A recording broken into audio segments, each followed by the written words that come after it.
Carly Fiorina is going to get into specifics on her non-tax plan. Let's watch.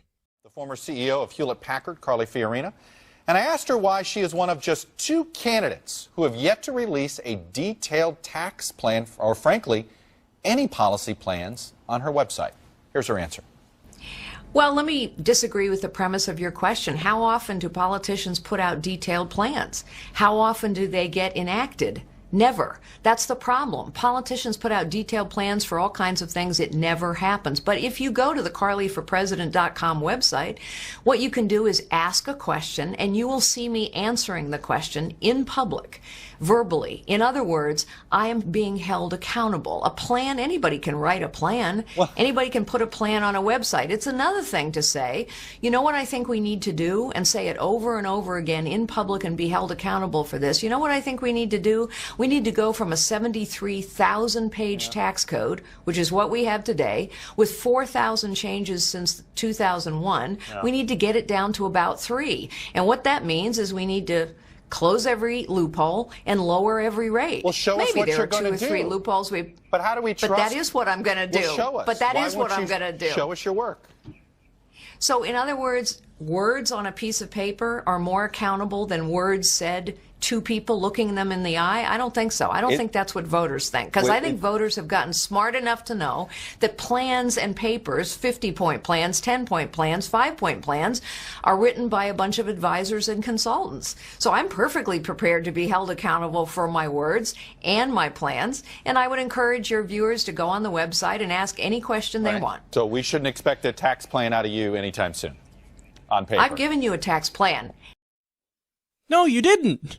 You just spent 2 minutes explaining why you didn't give a plan and that it's the right thing to not give a plan. And then you're like, I did give you a tax plan. No, you didn't. That whole rant you just did was about how it's the right thing to not give a tax plan. And then you're just going to say, no, I gave one. Guys, this Republican Party is just, they've lost it. They've totally lost it.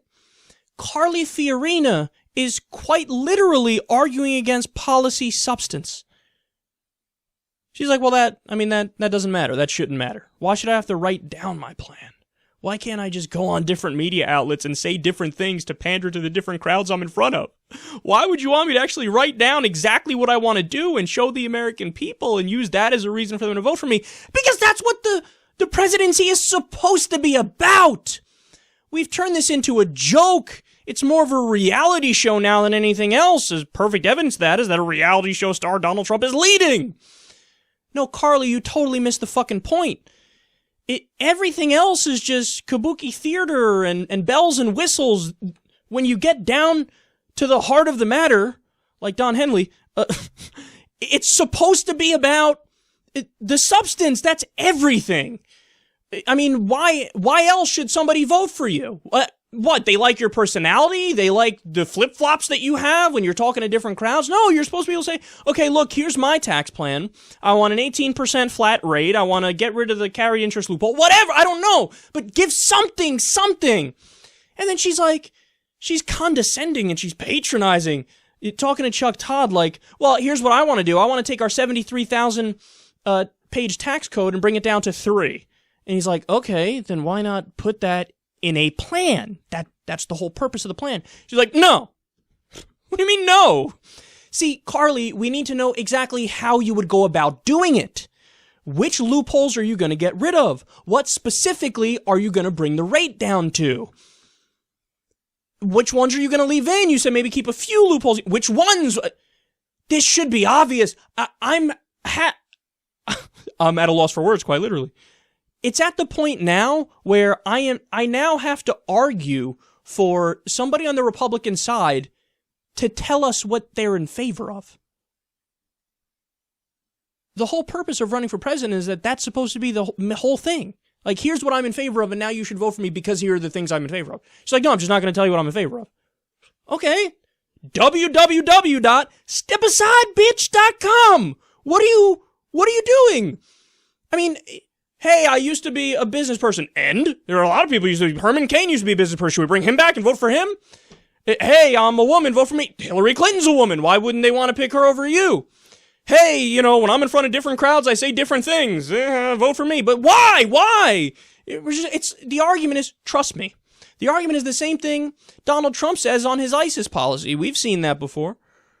I'm not going to tell you because maybe ISIS is watching HLN right now, and then they're going to write this down, and then they'll know what I'm going to do when I become president. So I'm not going to tell you, but vote for me. Trust me, my foreign policy is so good it'll make your head spin.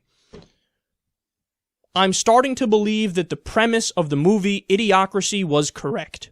We are now devolving, and people like Carly Fiorina and Donald Trump are proving it because they're running for president and they say, I'm not going to tell you what I want to do, but vote for me anyway.